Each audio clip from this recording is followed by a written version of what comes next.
How to put the camera screen protector to iPhone 13 Pro.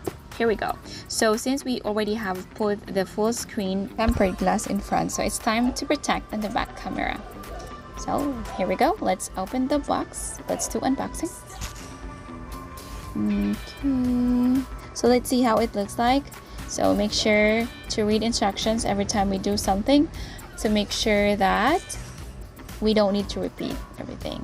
This is a dust absorber. And yes, we already have one cotton, so we need to use our wet wipes.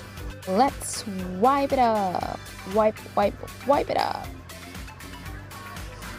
And I would really suggest to choose individual back camera screen protector so it won't mold compared to the one piece. So let's put the first one. So remember guys to wipe it up, dry, and then use dust absorber to make sure that it's perfect.